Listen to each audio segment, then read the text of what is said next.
Hello everyone, welcome back to my YouTube channel. आज की class में 10 अप्रैल को कुमार गुरु सर के द्वारा जो आपकी करंट अफेयर्स करवाई गई है तो उसका हैंड रिटन नोट्स के रूप में मैं रिवीजन करवा रही हूँ। तो गायत्री मंत्र में प्रमुख महोत्सव एंड त्यौहार करवाए जाएंगे। तो चलो क्लास की शुरुआत करते हैं। भारत सरकार ने किस देश के अंदर स्थित सिटवे बंदरगाह के परिचालन अधिकार हासिल किए हैं? तो जो म्यांमार के अंदर है सिटवे बंदरगाह, तो इसका जो परिचालन का अधिकार है वो भारत सरकार को मिल गया है। तो कलादान मल्टी मॉडल प्रोजेक्ट है, ये भारत और म्यांमार के मध्य ही शुरू किया गया था और इसमें अनुदान के रूप में $5 मिलियन है वो भारत सरकार के द्वारा ही सितवे बंदरगाह के लिए दिया गया है। उद्देश्य क्या है? तो नॉर्थ ईस्ट के अंदर ही जो नॉर्थ ईस्ट इंडिया है वहाँ पर कनेक्टिविटी को बढ़ावा देना ही इसका प्रमुख उद्देश्य है। और कोलकाता से म्यांमार और म्यांमार से मिजोरम यहाँ तक ये जो कलादान मल्टी मॉडल प्रोजेक्ट है इसको शुरू किया गया है। और म्यांमार के जो रखाइन प्रांत है यहाँ पर ये सितवे बंदरगाह है। और ये समुंदर नदी हाईवे मतलब ये सब के अंदर ही है, ये समुंदर नदी हाईवे इनके अंदर भी है। और इसके परिचालन का अधिकार है वो भारत सरकार को मिल गया है। कंपनी है IPGL India port global limited, ये कंपनी का नाम है। और विदेश में भारत का सेकंड बंदरगाह है। इससे पहले पहला बंदरगाह था चाहबार बंदरगाह ईरान में, तो विदेश में सेकंड बंदरगाह बन गया है सितवे बंदरगाह। इनको याद रख लीजिएगा। म्यांमार का पहले नाम बर्मा था, राजधानी रंगून थी, वर्तमान में नापिता राजधानी है, मुद्रा है कयात। और म्यांमार को गोल्डन पैगोडा का देश भी कहते हैं। अराकोमियामा यहाँ पर पर्वतमाला है, इरावती नदी है। और भारत से लगने वाले राज्य कौन कौन से इसमें? तो अरुणाचल प्रदेश, नागालैंड, मणिपुर और मिजोरम। तो 4 राज्यों की सीमा है वो अरुणाचल प्रदेश म्यांमार के साथ में लगती है। नेक्स्ट है कोलकाता के अंदर ही पहली बार मालवाहक जहाज है कोलकाता से सितवे के मध्य कौन सा मालवाहक जहाज गया था? तो MBTT लोयन शिप है ये गया था। इनको भी याद रख लीजिएगा। लल्लन टोपियोसन देखते हैं। चाहबार बंदरगाह ईरान में है, दुक्कम बंदरगाह ओमान में है, बीजिगम पोर्ट केरल के अंदर है और यहाँ पर चीन का पहला जहाज है वो आया था। लोथल ये सिंधु घाटी सभ्यता का ही मतलब बंदरगाह था गुजरात के अंदर, तो इसको भी याद रख लीजिएगा। इस क्लास की PDF है वो टेलीग्राम पे डाल दूंगी, टेलीग्राम का लिंक इस वीडियो के कमेंट सेक्शन के अंदर पिन कर दूंगी। नेक्स्ट देखते हैं क्वेश्चन नंबर 2। जर्मन लोकतंत्र पुरस्कार है वो किसको दिया गया है? तो यूलिया जो नवल नाया है इनको दिया गया है।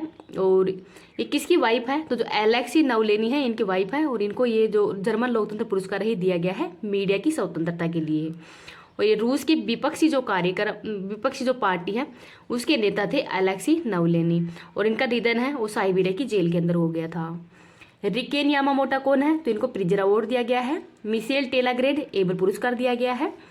लल्लन टोपियोसन देखते हैं। सरस्वती सम्मान प्रभा वर्मा को दिया गया है। व्यास सम्मान है ये पुष्पा भारती को दिया गया है। ज्ञानपीठ पुरस्कार जगत गुरु रामभद्राचार्य और गुलजार को दिया गया है। साहित्य अकादमी पुरस्कार तो हिंदी के लिए दिया गया है संजीव को, तो इनका नाम भी याद रख लीजिएगा। अगर आपको ये वीडियो पसंद आए तो प्लीज़ आप इसको ज़्यादा से ज़्यादा लाइक एंड शेयर कर देना। अभी तक चैनल को सब्सक्राइब नहीं किया तो प्लीज़ चैनल को सब्सक्राइब भी कर लेना। आगे देखते हैं। पहली बार सुप्रीम कोर्ट ने संविधान के किस अनुच्छेद के तहत ही जलवायु परिवर्तन के प्रतिकूल प्रभावों से मुक्त करने के अधिकार को मान्यता दे दी है? तो अनुच्छेद 14 और 21 को। तो सुप्रीम कोर्ट के 3 न्यायाधीशों की मतलब पीठ ही बैठी थी जिसमें CJI जस्टिस DY चंद्रचूड़ भी शामिल थे। और ये केस था ग्रेट इंडियन बस्टर्ड के संरक्षण के लिए।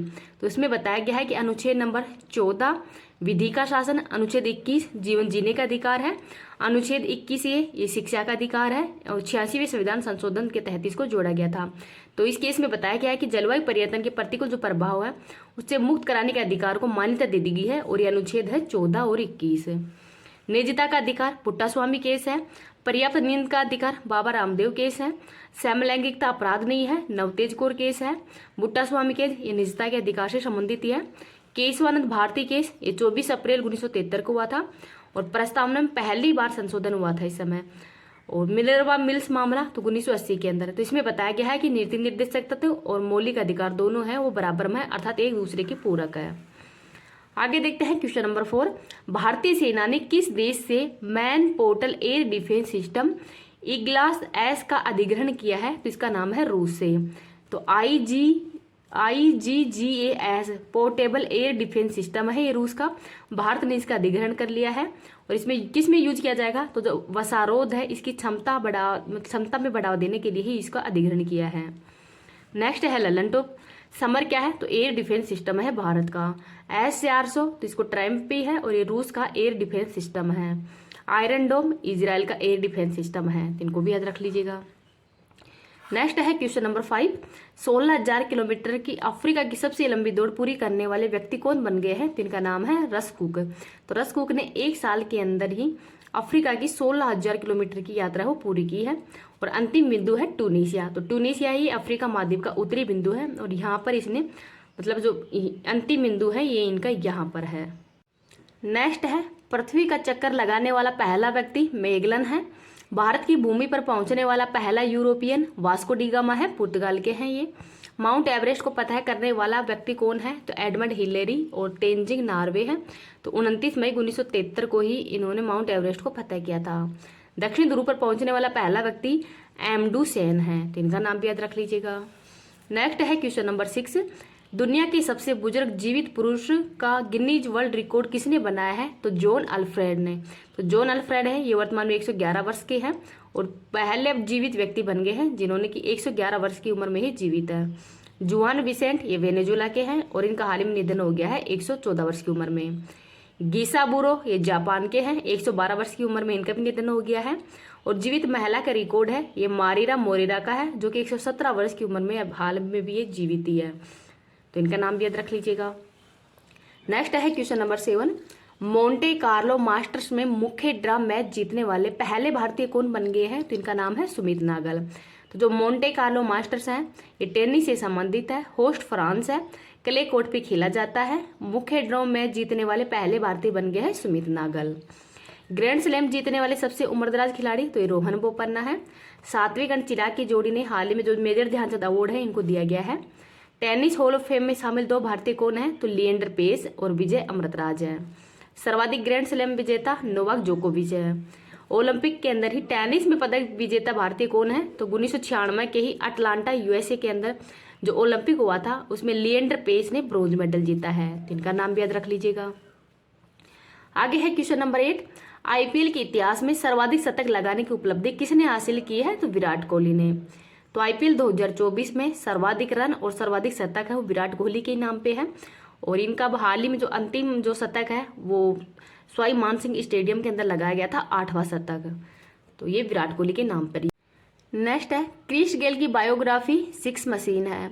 आईपीएल इतिहास के सबसे महंगे खिलाड़ी मिशेल स्टोक हैं। आईपीएल में पहली बार विजेता कौन है? तो राजस्थान है जो कि 2008 में विजेता बनी थी। आईपीएल में टोटल टीम 10 है और सर्वोच्च जो स्कोर है आईपीएल में आपकी बार किसने बनाया है? तो हैदराबाद ने। महिला प्रीमियर लीग का 2nd बार विजेता कौन बना है? तो आरसीबी और इसकी कप्तान कौन है? तो स्मृति मंदाना इसकी कप्तान थी। नेक्स्ट है क्वेश्चन नंबर 9। चैत्र शुक्ल प्रतिपदा को साजिबू चेहिरा ओवा नववर्ष त्योहार कहाँ पे मनाया गया है? तो ये कहाँ पे मनाया गया है? मणिपुर के अंदर। तो चैत्र शुक्ल प्रतिपदा है, इसको हिंदी नववर्ष में नवरात्रि कहते हैं। गुड्डी पड़वा महाराष्ट्र और गोवा में। उगादी आंध्र प्रदेश, तेलंगाना और कर्नाटक में। सिंधु समुदाय के द्वारा चेट्टी चंड भगवान झूलेलाल की जयंती। कश्मीर में नवरह और मणिपुर के अंदर ही साजिबू चेहिराओ त्योहार के रूप में मनाया जाता है। मणिपुर के अंदर लोकटक झील है और मणिपुर का जो मार्शल आर्ट है वो कौन सा है? तो वो है थांगटा। केरल में विशु के रूप में। वैशाखी पंजाब में। कोकण गोवा में और पुथु अंडू तमिलनाडु के अंदर मनाया जाता है। तो इन त्योहारों को नाम भी याद रख लीजिएगा। आगे है क्वेश्चन नंबर 10। आई लीग 2023-24 का किताब विजेता कौन है? तो कोलकाता मोहम्मडन स्पोर्टिंग है, ये इसका विजेता बन गया है। तो जो आई लीग 2023-24 है इसका विजेता कोलकाता मोहम्मडन स्पोर्टिंग है। होस्ट है शिलोंग मेघालय। ललन टॉप क्वेश्चन देखते हैं। फुटबॉल से संबंधित ट्रॉफी संतोष डूरंड और रोवर्स कप है। बैडमिंटन से संबंधित देखते हैं Uber cup, Thomas cup, Sudirman cup और योनेक्स कप है, ये सब बैडमिंटन से संबंधित ट्रॉफी है। आगे है क्वेश्चन नंबर 11। संगीत नाटक अकादमी देश के 7 अलग अलग शक्तिपीठों के अंदर ही शक्ति संगीत और नृत्य का महोत्सव करेगी आयोजित। तो ये संगीत नाटक अकादमी के द्वारा ही ये जो 7 अलग अलग शक्तिपीठ है यहाँ पर शक्ति संगीत और नृत्य का महोत्सव है वो आयोजित करेगी, इनको भी याद रख लीजिएगा। अब आज की क्लास है यही समाप्त होती है। आपको ये क्लास कैसी लगी है प्लीज कमेंट सेक्शन के अंदर बताना है। Thank you. आज के गायत्री मंत्र के अंदर जो प्रमुख त्योहार हैं उनको देखते हैं।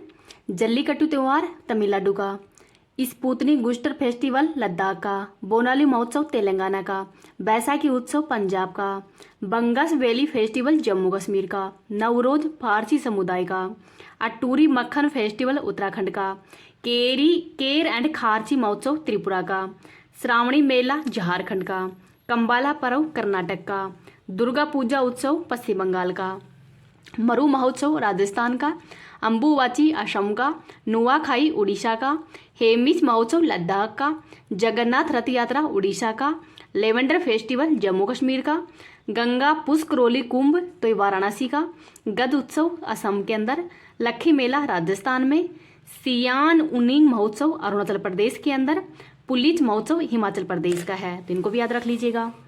आगे देखते हैं, दुर्गा पूजा उत्सव पश्चिम बंगाल का, सरहुल महोत्सव झारखंड का, ट्यूलिप महोत्सव जम्मू कश्मीर का, माधवपुर मेला गुजरात का, पोंगल तमिलनाडु का, सोनपुर मेला बिहार का।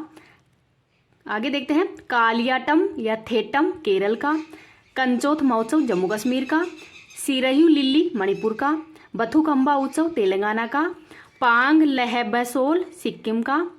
आगे है अट्टुकल पोंगल केरल का, होर्नबिल नागालैंड का, फूलदेई उत्तराखंड का, गुड़ी पड़वा महाराष्ट्र का, खजुराहो नृत्य मध्य प्रदेश का, नवरह जम्मू कश्मीर का, थाई फुसुम तमिलनाडु का, उगादी पर्व कर्नाटक का, संगाई मणिपुर का है। तो इनको भी याद रख लीजिएगा। आगे देखते हैं, आदि पुरुष तमिलनाडु का, पोइला बोईसाखा पश्चिम बंगाल का, हरेली छत्तीसगढ़ का, लोसर लद्दाख का, बोनालू पर्व तेलंगाना का, सिग्मो उत्सव गोवा का, बूमचू फेस्टिवल सिक्किम का, हरेला उत्तराखंड का, वाचुआ असम का, बिहू असम का ही है, ओणम केरल का, हेरत जम्मू कश्मीर का, मिंजर मेला हिमाचल प्रदेश के अंदर, लोसांग सिक्किम का, मांडू मध्य प्रदेश का, लाई हारोबा मणिपुर का, और खांसी महोत्सव है ये मेघालय का।